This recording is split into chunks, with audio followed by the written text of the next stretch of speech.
If those of you who are here this morning remember one of the points of our presentation, we'll wait till everyone gets their papers. Okay. Okay. Hare Krishna, Hare Krishna.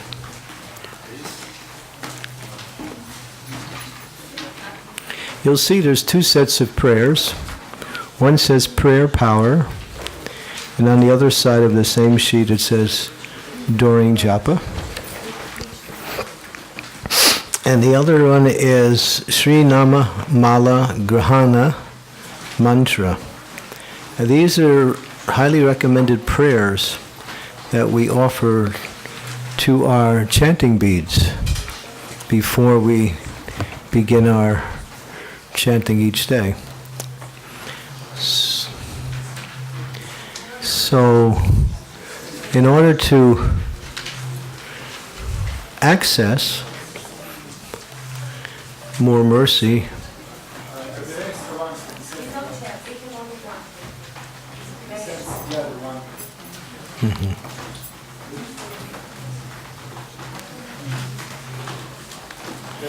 Somebody has extra papers. Is there enough? Okay. Do you have one? Yeah, okay. Okay. Did everyone get two sheets of two different prayers? We run short? We ran a little short?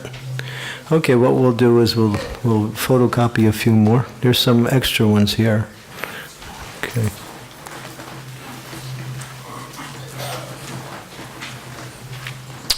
And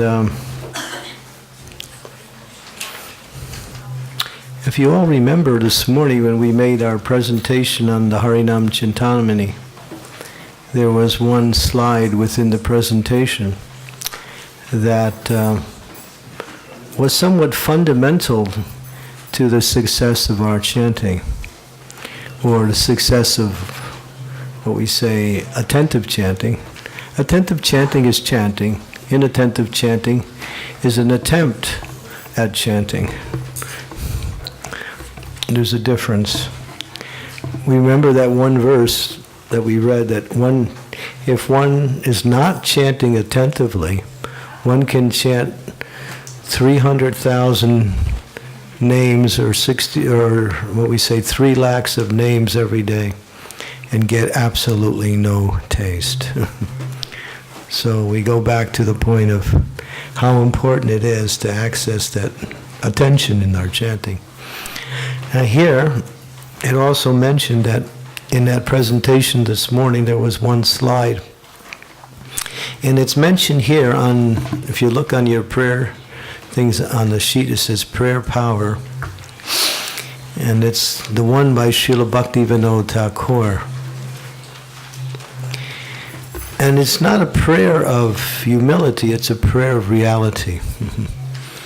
It's done in a mood of humility, but the reality is the nature of this point.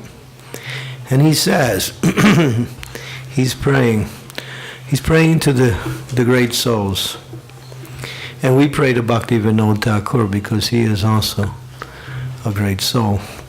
O Vaishnav Thakur, alone I have no strength to chant the holy names of the Lord, of Lord Hari. I have no, and this is not like some just statement of submission, humility. No, we don't have any. We don't have the strength to do it. I beg you, therefore, please be merciful, and with a particle of faith, give me the treasure of the holy name of Krishna. So this is fundamental, and actually this prayer was shown to me by His Holiness Sachinandana Maharaj. He sent it to me, and we were discussing it, that it comes down to the fact that no one can chant attentively unless they pray for attentive chanting. And that's not enough, of course, but that's at least what is necessary for success. So in these prayers, we can say these prayers before our japa, or on the other side, that there is prayers during your japa. You might say, why will I have to break up my japa? These prayers are not meant to break up your japa. It's when your japa is already broken due to the roving mind or some symptom of inattention. You use these prayers to get you back to attention. They're more like the lifesaver to get us out of the illusion of that we're actually chanting when we're not. And of course, these are, highly recommended prayers. But I like to just read the prayer from the Pancharatrika Pradipa, which I personally found is complete. It says, I am by nature the eternal servant of Krishna. So that's a very powerful point. We hear that all the time. We have to understand that that's who we are. Whatever else we identify is simply in association with the material energy and having a material body. So that means that these things that we accept as ourself, or the things that we own in relationship to these identities in this material world, are what is called moha. Moha means illusion. And the verse is Janasa moha iyam maham ameti. I in mind is the greatest form of illusion in this material world. And there's two aspects to it. I am this body, and these things that are in relationship to me are mine. My family, my possessions, mine. So these things come by way of living in this world, and living in this world means that we got a body.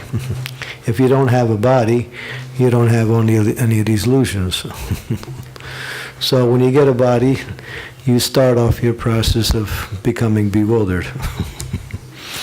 And then you compound that process by living in this world, by establishing relationships based on this body, friends, family, various types of social, political, familial connections.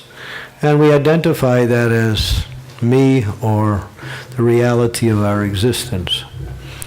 So how do you live and at the same time in the reality and function in the illusion? So the beginning of this prayer says, I am by nature the eternal servant of Krishna. So when you read a prayer, what it does, or even when you give a lecture, those who give lectures, you start off with something very profound. And then from there you expand on the profundity by explaining different angles of that profundity. And then he says, because of my bad fortune. So nobody likes to think that they have bad fortune. But Prabhupada said, because we're in the material world, we're all criminals. Because you look around and you think, man, there's so many criminals, so it's not so bad. But we don't identify ourselves as being criminals, because this material world is a jail. It's a jail for the soul. And when you go to jail, you get a uniform. So different color uniforms and different stripes in different places. And sometimes if you're really bad, they chain a ball onto your leg so you can't walk around so easily. So we got this uniform, it's called my body. That's your jail uniform. And then you have a German body, or you have a Croatian uniform, you have an American uniform, Slovenian uniform, Indian uniform. You think, oh, Indian uniform, it's a better uniform than the rest of them. But still, it's a uniform. So in these what we say, cell of the material jail. We get a uniform, and we get, when we can, we get various types of food rations, and that keeps us going, believing that the jail is not so bad. But people in the jail think that the people who are outside of the jail are in prison. Because, devotees are actually, they're on parole. They're on parole. Parole means that you served your sentence and you have to check in every once in a while. And sooner or later that'll be done and then you get out and you're free. So those who are being paroled, that's us. We're in the parole line. We have to somehow or other realize that to take this parole process very seriously and not go back to the jail. So here, because of my bad fortune, I have been inimical towards Krishna from time immemorial. Wow, I've been inimical towards God? No, that's not me. I like God. He's a nice guy. In fact, he's one of my best friends. But the fact that you're here this statement proves your identity. In other words, because we're in the material world, and Prabhupada used to say, very few souls actually come to the material world. The majority of the souls in existence, and of course we can't calculate that, there's no number. If you were to start writing a number on a highway that would connect all around the world, and put numbers all the way from one to another all around the world, you still wouldn't come up with the number of souls in existence. There's no number. And so, as Krishna is unlimited, the jivas are also unlimited. But in that unlimited number of jivas, only a tiny particle of that number come to the material world. And that number is also so vast that we can't calculate that number. So that's us. We're the minority. The majority of souls never leave Krishna because they have realized that their position in relationship to Krishna. So why? No. Identifying with my body, I have been continually wandering in the cycle of birth and death in the material world, suffering the threefold burning miseries. It says, not just miseries, but those miseries are burned. Adhyatmic, adhibautic, adhidaivik, miseries of the body, miseries of the mind, miseries of other living beings, miseries of higher powers, miseries of personal servants. That's another thing. That's called adhidasika. misery of person. That's an inside joke. And maybe some of you will experience it eventually. Anyway, but there's different kinds of miseries, and because of that, we are suffering mitri mayara vese kachu habu bubu by Chief Krishna Das, Vishwas, Kalidara Dukanai, wandering from Karana Gunasango So Sadasajoni Janmisu. Sometimes as a demigod, sometimes as an insect, sometimes as an animal, sometimes as a human being, going from the three realms of existence, 14 planetary systems, 3 realms, higher, middle, and lower, life after life. How many births? It actually says that the soul in the material world is called Nityabhara. Now, if you actually analyze the terminology, it doesn't make sense. If you call the souls in this world Nityabhara, you're saying something that is contrary to the soul. But that's what the Shastras say. Why does it call it Nityabhara? Nitya means eternal, and Bhara means conditioned. Is the soul eternally conditioned? No. But the soul in this world is called Nityabhara. Why does it say that? Because it says, the reason why it says, no one can search out how long we've been in this material world. It's not possible. We've been in this material world so long that it's not possible to understand how many millions of lives we've been in this world. Because there's 8,400,000 species of life. Generally, the living entity traverses from one species of life. And finally, when they get to the human form of life, they have what is called the first-class cell. I mean, there's third-class cells, second-class cells, first-class cells. And in the first-class cell, there's privileged prisoners who get to use the law library, and they get an extra sandwich on Sunday. In other words, they get a little bit extra. So, those who have some material opulence or success are considered to be good prisoners or privileged prisoners. Like so. But everyone is a prisoner, shackled by this material energy. So no one can trace out. Now, here, this is the most important part of this whole prayer. As a result of some unimaginable good fortune. And now, Madhurya Kandambini makes this discussion, goes into a large discussion. Vishwanath Chakravarti Thakur says, how can we understand that we have become fortunate enough to receive the opportunity to engage in bhakti? Bhakti is independent. Bhakti is causeless. How has it come upon me? Is it because of pious activities? No. Is it because of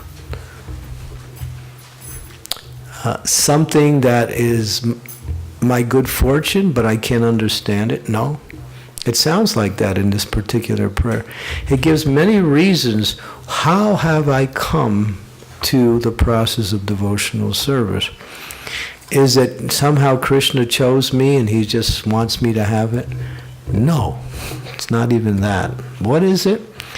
It is the mercy of Krishna's representative. That's all.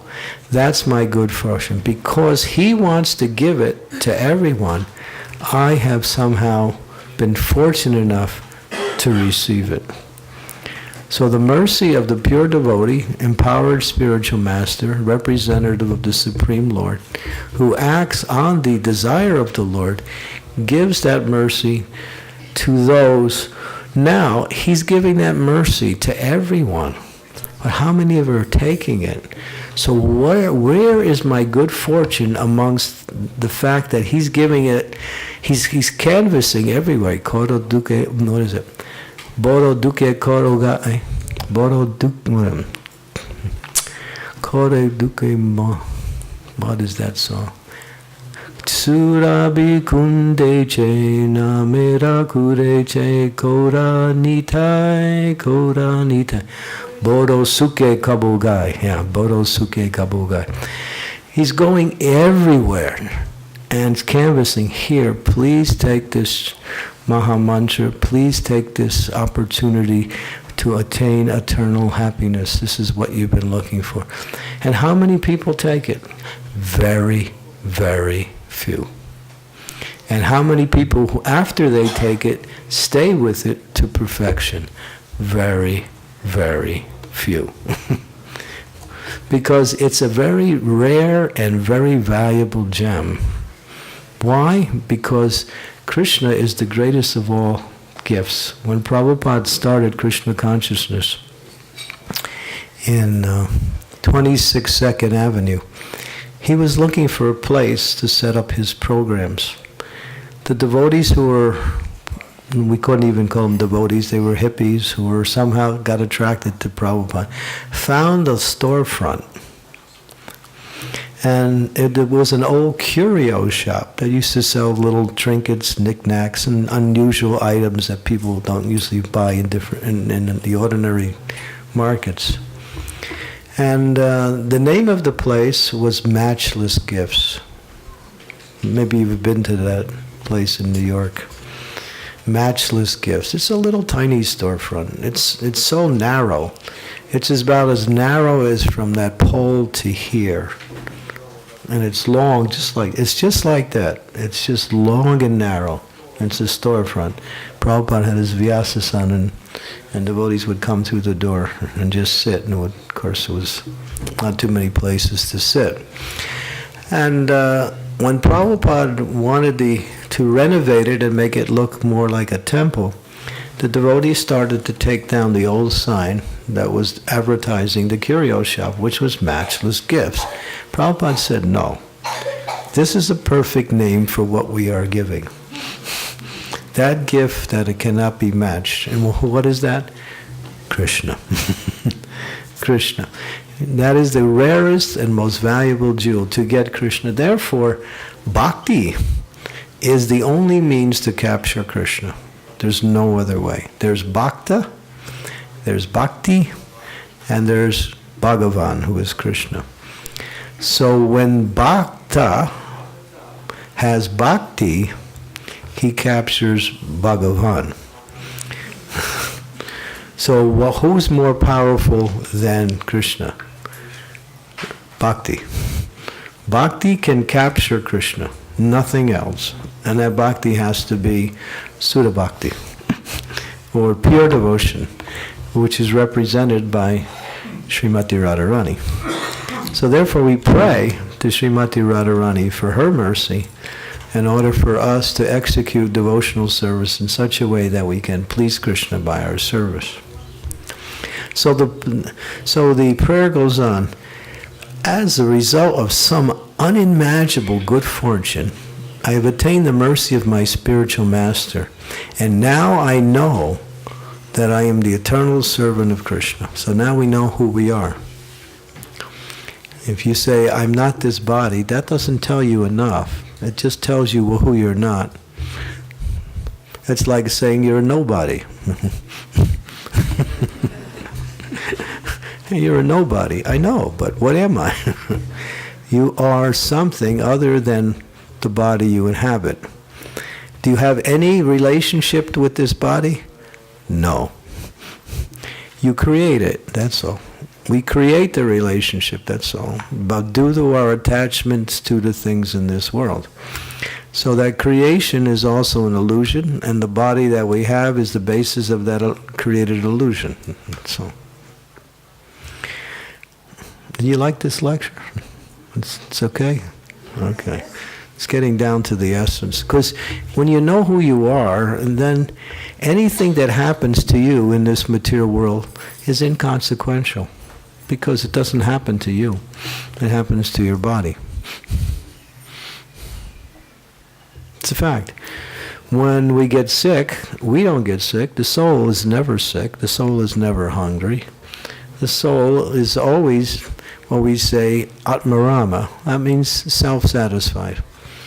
So what happens to the body doesn't happen to us. But still, we live in the body. Therefore, the body's important because it's our house. If somebody comes and starts breaking your house, you would stop them, or maybe call some authorities to arrest them. So in the same way, we take care of the body because we live in it. This is where we hang out, inside this material body. But when we see other people, all we should see is that there are different types of houses, you know. There's the different races, different cultures, different genders, like that. All that is different, what we say, different kinds of dwellings for the soul, that's all. But the tendency of the conditioned soul is to identify with and relate with the other living beings based on what kind of body we have. Now that's not completely wrong, because there's an etiquette that allows us to transcend the body when we behave in the right way based on the bodily distinctions. It doesn't like you say, oh my dear tiger, you are a spirit soul, let me embrace you. The tiger will say, lunch. So even though that tiger is non-different than you, and he's not his body either, you still observe a certain etiquette which is comparable to existence and understanding our position in relationship to everything. But amongst all this, what we say, external there is a reality, and the reality is we are Krishna's eternal servant. And we belong to Krishna. Okay, so it goes on.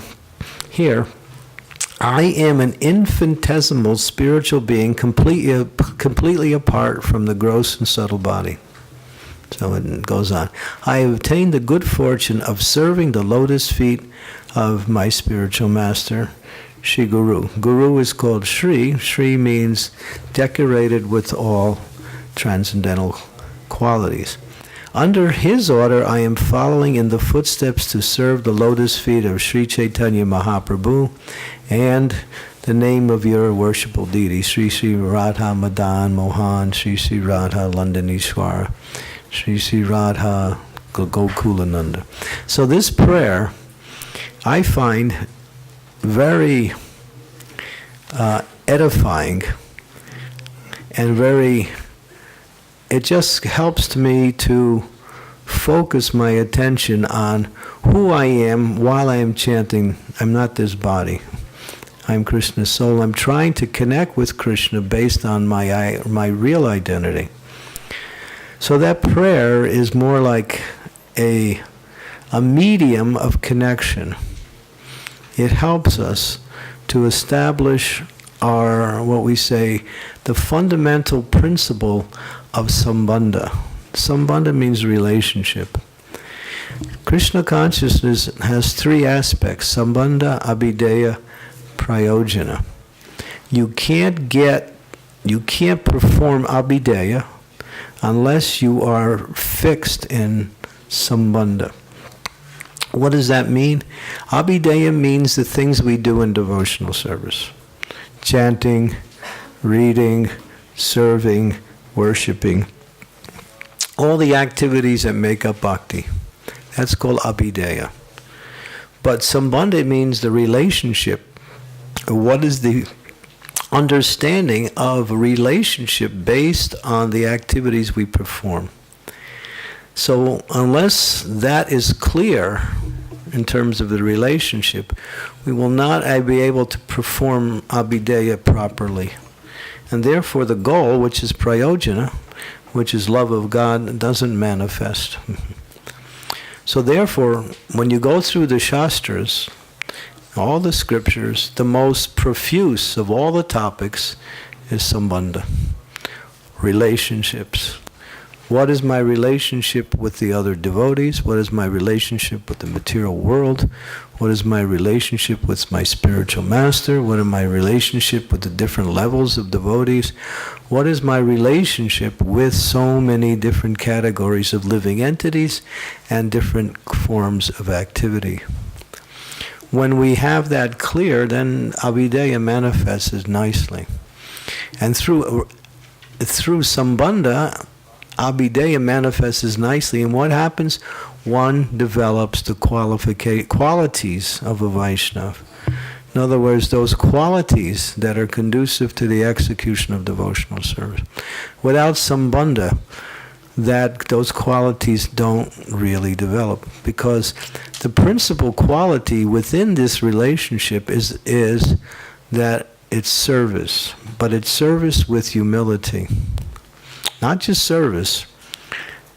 We can serve, but it's not really service unless it's done with the desire to please.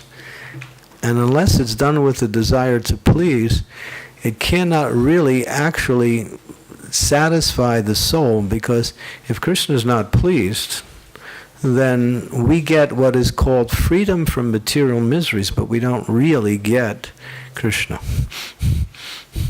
So many of us are fixed in devotional service because the material miseries have been wiped away. And that comes as soon as you engage in devotional service.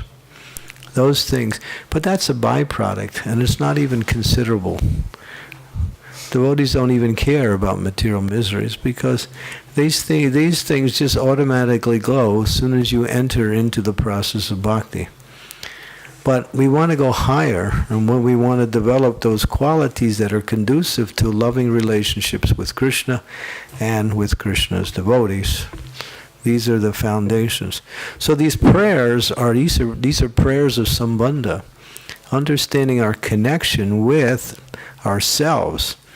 We have to know who we are so we can connect with ourselves like that. Otherwise, if we forget who we are and we act on the material platform and we try to perform bhakti, it's more like karma. It's more like karma. It's not really bhakti. It may look like bhakti. Karma yoga and bhakti yoga look exactly the same. And Krishna speaks about both of these yogas in the Bhagavad Gita. He speaks a lot about karma yoga. Well, karma yoga really means that it's about you, but you're trying to fulfill your own desires in relationship to Krishna, and at the same time you're giving something to Krishna in that activity. But it's still me-centered. Therefore it's not bhakti. It looks like bhakti. Only what bhakti manifests in its form when one performs the activity for the pleasure of the Lord, or for the pleasure of the Lord's devotees. Then bhakti starts to manifest. So although it's called bhakti, it's not pure bhakti.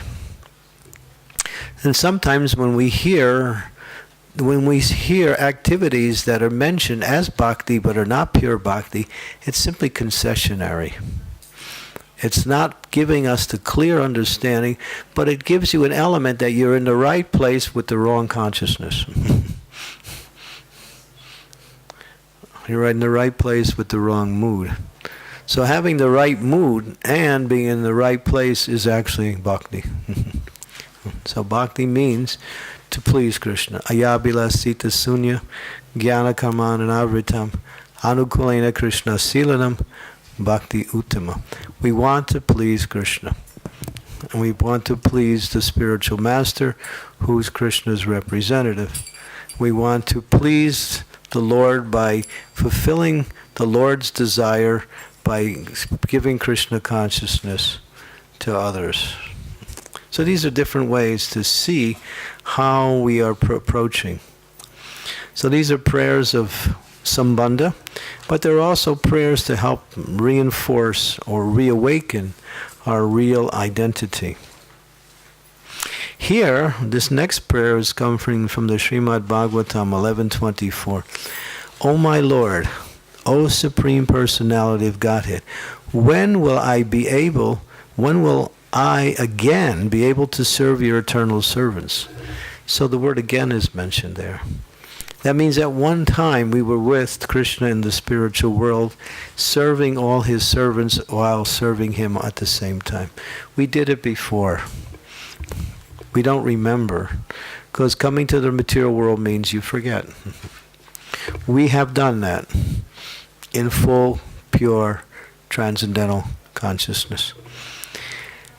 And will I again be able to serve your eternal shelter and find shelter only at your lotus feet? O Lord of my life, may I again become their servant so that my mind always thinks of your transcendental attributes, my words always glorify those attributes, and my body always engages in the loving service of your Lordship. So here, it's somewhat revolutionary to life, wanting to be a servant. The material world is master-oriented. People will do service in order to become the master. In other words, if I can get people to serve me in either my mind or on the physical level, then my success in life is being achieved. But a devotee thinks, my success is how much I can serve. The more I can serve, and the more I can serve Krishna and his devotees, the more I am in the position to actually connect with Krishna in pure loving service. Mm-hmm. It's not a problem we say, I want to serve Krishna. It's not a problem, right? That's easy to understand. But I want to serve everyone else in relationship to Krishna. That's hard sometimes. Because sometimes we might think, these people are not worthy of my service. But therefore, one has to understand there's different ways to express service to different types of living entities who are in different bodies with different types of mentalities. So there are three categories. There are those who are greater than us, there's those who are equal to us, and there's those who are in a lesser position. So it says that by serving those greater to you, serving those equal to you, and serving those lesser to you, is an expression of love to Krishna. You want to love Krishna? Serve these three categories of living entities. How do you serve them? For those who are greater than us, you hear from them and you offer personal service. Those who are equal to you, you make friends, you share Krishna consciousness together.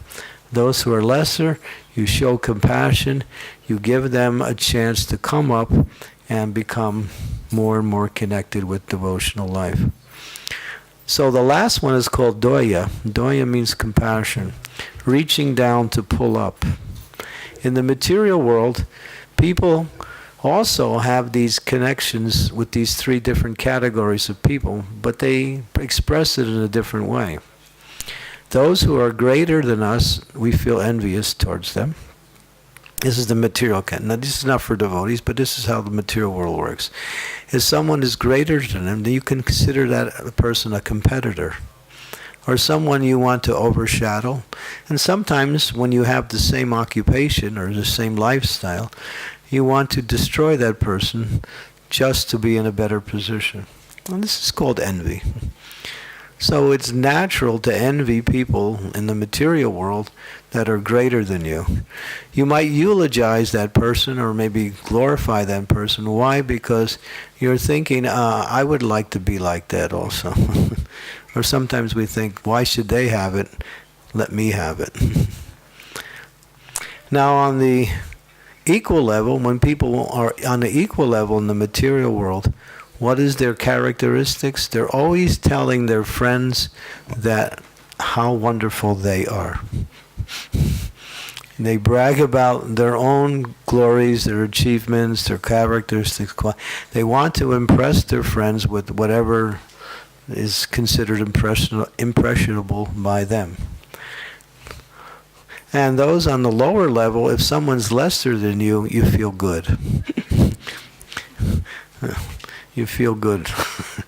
That person's suffering more than I am. It's not so bad here.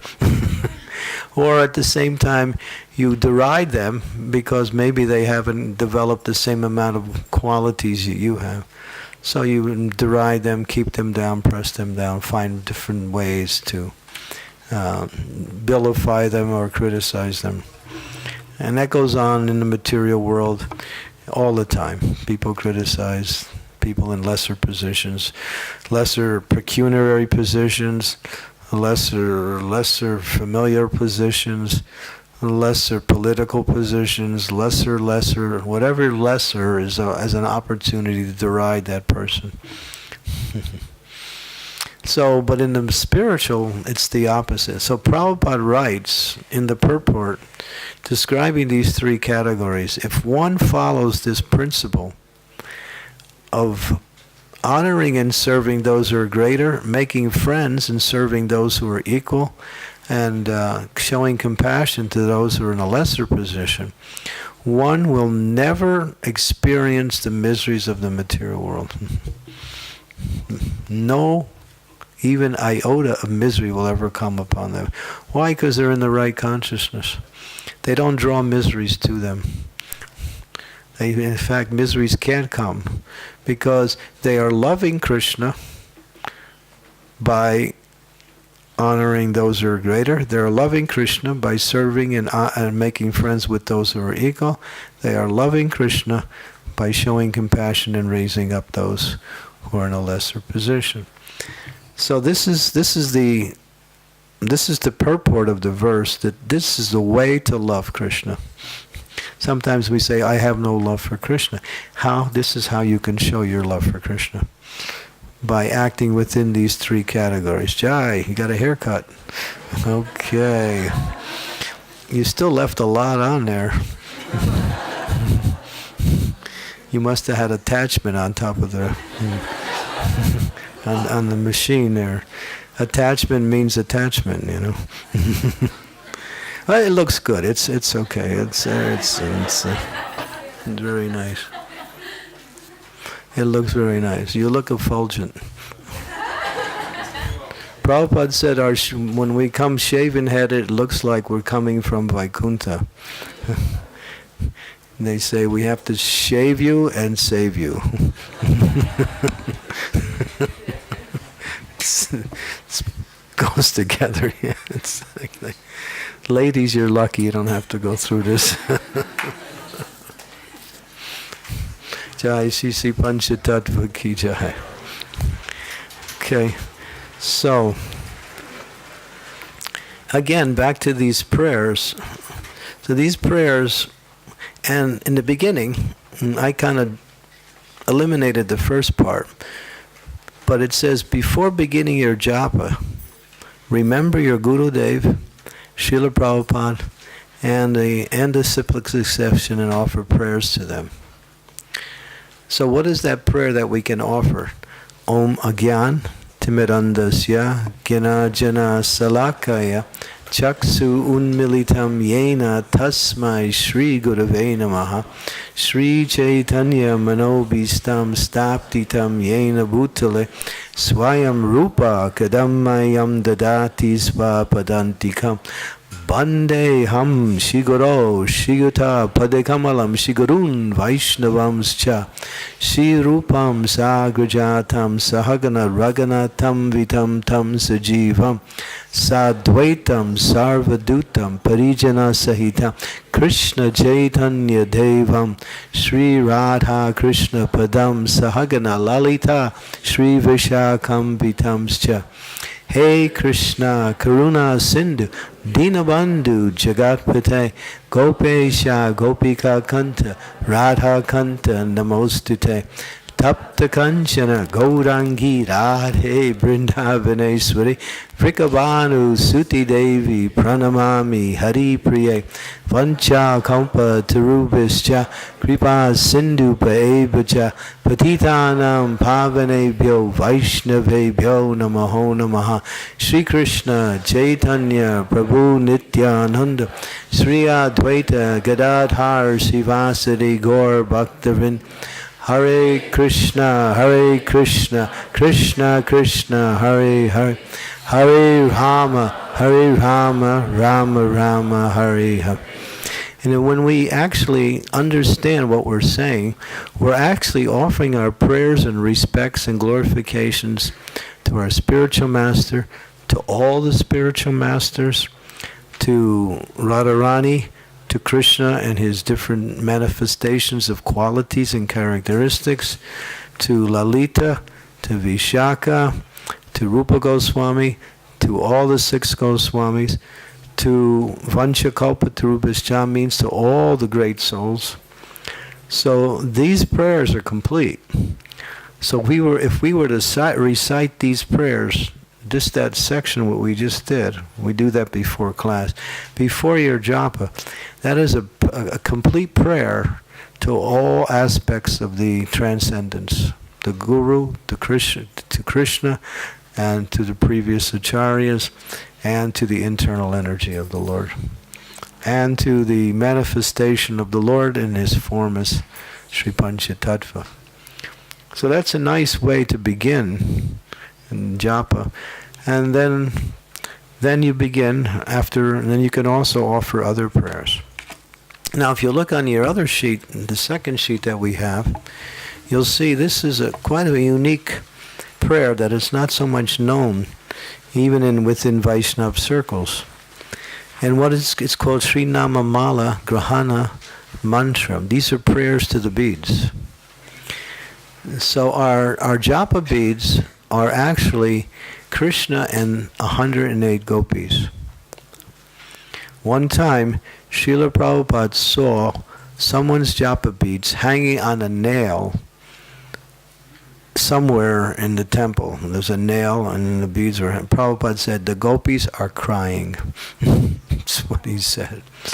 You don't put your beads on a nail. He said that. The gopis are crying.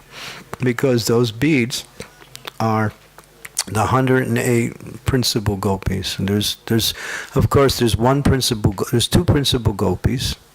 And that is Radharani and Chandravali. And amongst those two, Radharani is the best. And then there's the 8 principal gopis. And then there's the Astasakis, and they're different than the 8 principal gopis. And then those who are prominent within the different ganas. Ganas mean group of gopis. Those personalities such as Raghunath Das Goswami, who's Rati Manjari, Rupa Goswami, who's Rupa Manjari. These are prominent gopis. Kamala Manjari, who's Bhakti Vinod Thakur. Kasturi Manjari, who is Krishna Das Kaviraj Goswami. So these are principal gopis that have manifested themselves in this material world to assist the Lord in his pastimes. So these gopis, the principal gopis, make up the first 108, and that's what we have for our japa beads. That's what we have for our japa. Some people will say, well, why 108? Well, 108 principal gopis, like that. So therefore, we're offering prayers to Krishna, who is the connecting bead. We don't chant on that, of course, we know that. And we chant on the gopis like that, because they're Shaktis, they're energy. And we're offering our prayer to Krishna, ultimately. So these prayers here, you'll see that it's a series of 6 prayers. They're beautiful prayers. And it starts off by glorifying Shri Krishna, who is the son of Nanda. And it says, his form is bent in 3 places. He's called Tribhanga, Hare Krishna. His hands bend over the holes of his flute. Now just imagine this, just visualize this. There's Krishna, and he's in his threefold bending form. He's in a curved position like that. He stands like that. That's his transcendental form. And it attracts the hearts and minds of everyone. His form is bent in 3 places. His hands are bent over the holes of his flute. The son of Maharaj stands resplendent amidst the circles of gopis. So Krishna is the main bead, though he's surrounded by all the gopis, the other beads. O Mala, the second prayer, please destroy inauspiciousness in my chanting of the holy name of the Lord, and grant me the position of service to Radha and Krishna. This is all I pray, O Mala. So again, praying to the beads, that there is inauspiciousness in my chanting. I mean, we know that through various forms of inattention. Destroy that. And give me the position of service to Sri Sri Radha and Krishna in Vrindavan. A prayer of the heart. The holy name is a beautiful transcendental touchstone. It is the supreme goal. There is nothing higher than the holy name. I therefore worship the holy name. Glorification of the holy name and the ultimate principle of worship. The sacrifice of the holy name is the highest sacrifice, which destroys the contamination of Kali Yuga. We hear that verse, Kalir Doshanidi Rajan, Asti Eko Mahagun, Kirtana Evi Krishnasya, Mukta Sangam Param Bhajet. That in this age, it is called an ocean of faults, but that all those faults are destroyed by one great boon. What is that boon? Hare Krishna, the Hare Krishna Mahamantra. Think about that. You might say, well, this material world is so bad. It is. We can see it all the time. And sometimes we even have some more personal experience. All that is destroyed by the chanting of the holy names of the Lord. So the sacrifice of the holy name is the highest form of sacrifice, destroys the contamination of Kali, And in order to please Lord Sri Krishna Chaitanya Mahaprabhu, I offer this sacrifice of the holy name. In other words, and it says here, I'm establishing my beads. I'm getting my beads ready for my daily japa. I'm praying to the beads, and I'm also empowering the beads by these prayers of mercy, petitioning for mercy to the Supreme Lord. And then the next prayer, the holy name is the savior of the fallen. And then this is a prayer of submission, a prayer of humility. Oh, please deliver this lowest among men. Obeisances again and again unto Sri Chaitanya Mahaprabhu, unto Sri Sri Radha and Krishna. We give a lot of attention to Srimad Mahaprabhu. Why? Because he has brought the holy name to this material world for our benefit. So he is the Yuga avatar, and he is an incarnation of the holy name himself to deliver the holy name through practicing the holy name and teaching the holy name. So the last prayer, O Mala, amongst all the gods, so now the Mala is referred to as God, you are considered the bestower of all perfection.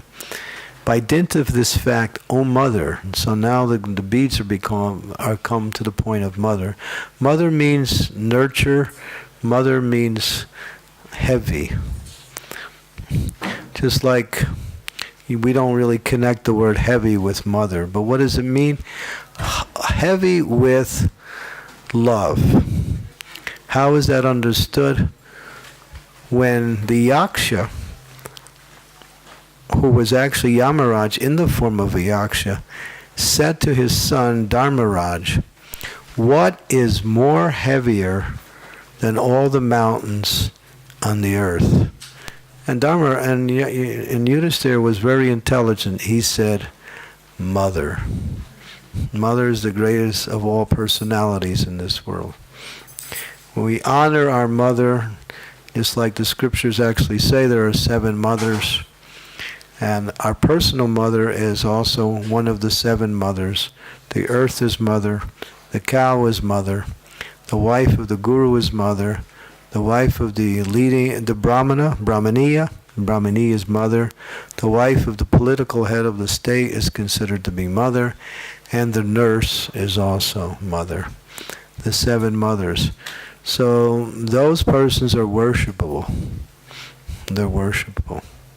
And for devotees, we refer, in the gender categories, refer to all women as mother. It's a term of respect. It's a term of affection, both, like that.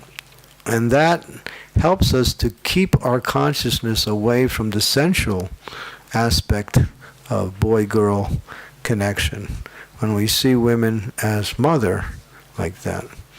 And that is culture. That is actually culture. This Western culture, when they asked Mahatma Gandhi, Mahatmaji, what do you think about Western culture? He said, I think it's a good idea. What he meant was, yeah, they should become cultured, yeah. There's no culture out there. What is the culture? Culture is make money. The culture is enjoy yourself, right? That's the whole culture, which is a culture, not a culture, an culture. So therefore our movement is revolutionary. People sometimes can accept the fact that we are spiritually active persons, but when we see we're trying to change the fundamental principles of their culture, they get a little nervous. Because we're actually challenging their whole lifestyle. Everything they do is, we're saying it is all sinful, useless. Why? Because it is simply based on the body and the extensions of the body. And then we know, when you base that on, you haven't really come to human culture. Human culture starts when one starts to perform pious activities and devotional activities. Then human life actually begins. That's why Prabhupada would speak very strongly. But his strong speaking was actually the understanding of what is actually going on in the name of society, that people have not reached human form of life yet. So, yeah. So back to that point. So here, so these are 6 prayers.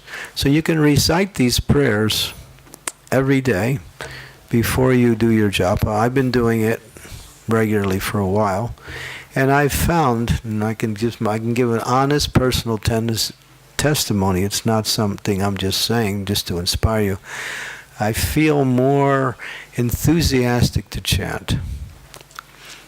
My enthusiasm to approach my daily japa, 16 rounds, has become increased a lot. It's no more like a drudgery, I have to do it, got to fit it in. No. Now it's become something that I enjoy. Because by these prayers we can start to feel that there's some mercy coming through these prayers. So it's recommended that we offer these prayers. And of course, the prayer that we always chant, and it's being done by devotees everywhere around the world, is the Shikshastakam prayers. And that is also highly recommended to chant those prayers. We do that in the temple here, right? Every morning it's done. And in most temples around the world. Just before japa. Just before japa. Some devotees that I know actually spend more than a half hour, 45 minutes offering prayers before they even begin their japa. I spend about 15-20 minutes at the most. But, you can, and there are so many prayers. There is another set of prayers called the Namastakam, which are very powerful prayers by Srila Rupa Goswami, glorifying the holy name of the Lord. And there's endless amounts of prayers. So I chose these prayers because I found these very direct and very helpful. Now, one other thing before we end is that the mind wanders during japa. So sometimes it gets a little bit out of hand. So here there's a prayer on the other side of that sheet. It says, "O fool, you rascal mind, this body is under constant attack from innumerable attachments, disease, and death is certain. What remedial measures have you taken? Just drink the medicine of Krishna's name, which is the cure for all disease. O mind, why are you giving up the nectar of Krishna's names to talk about things such as family problems, security, and all? What can I say to you? Just chant Hare Krishna." Radha and Krishna are like 2 great oceans of mercy. Please be merciful to me. I take shelter of you and surrender unto you. Although I am a sinner and offender, please engage me in your devotional service.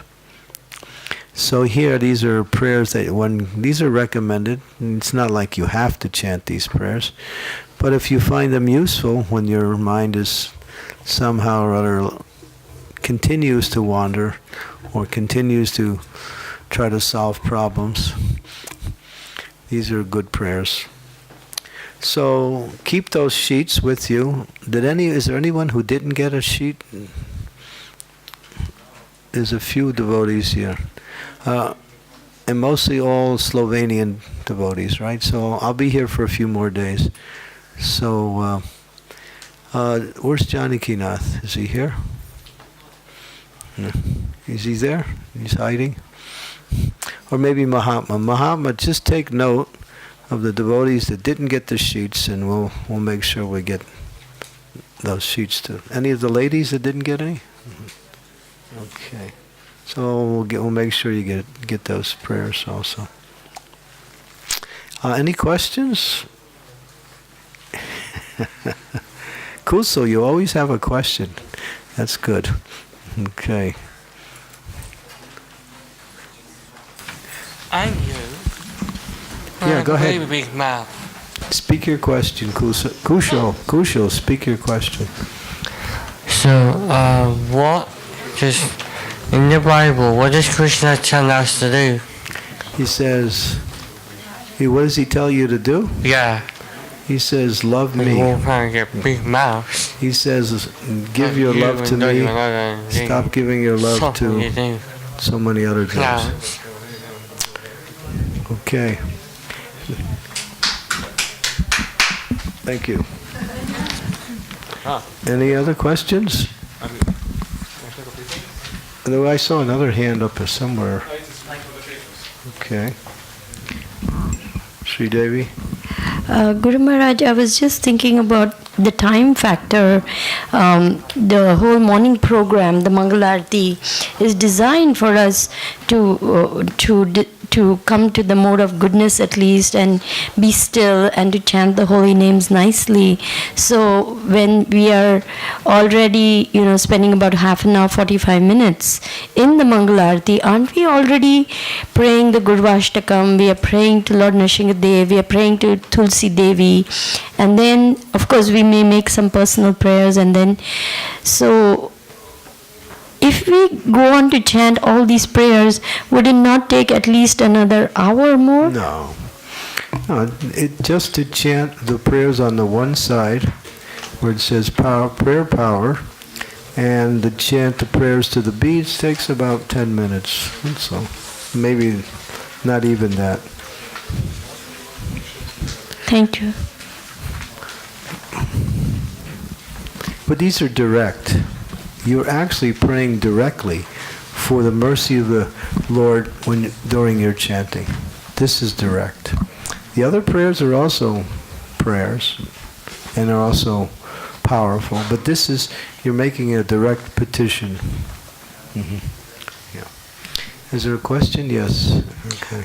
You recommended in this lecture three sets of prayers, namely Shikshashtakam, Mangalacharana, and these prayers to the beads. So how to schedule them after another? What's best?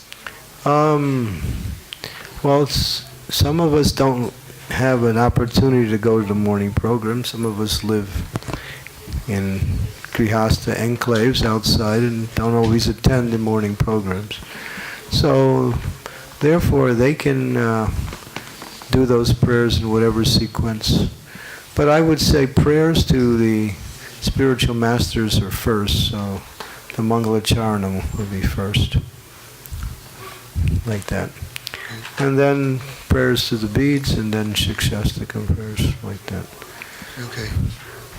Thank you. I do it different. I do my Shikshastakam prayers while I'm getting ready to chant. In other words, basically when I'm, after I finish showering in the morning, and after I put on tilak, then I get dressed. While I'm getting dressed, I chant those prayers while I'm doing things. It's not as attentive as it could be, but I find that I can, I offer those prayers at that time. So it's not like it's this way or that way. You just find what is convenient for you, what works for you. That's all. Yes, Dvija. Who's the author of these Namamala Grahana prayers? Good question. These prayers were given to me. These prayers are found online. You can also go and do a research on the computer. You'll find them, and maybe you can also find the reference there. Okay, thank you. Sorry, I was not able to answer that. Yes.